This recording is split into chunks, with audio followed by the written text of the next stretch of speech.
Good evening, guys. Should I let you know?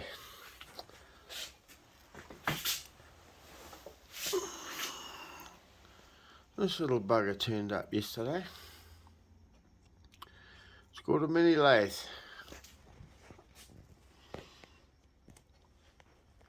It's about 150 millimeters from there to the chuck, which is a full 3-jaw chuck.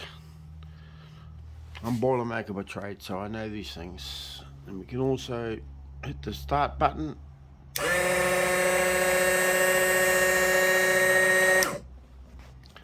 Yep, we got a cross slide. And now, come with a cutting tip. I don't know how good it is yet.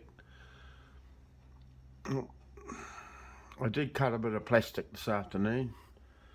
And there's the long slide. In and out. And it's got a running head in here. So yep, I'll be using this for, I don't know, carburetor jets. Little bits and pieces. Anyway, I think it's a little sweetie. See you.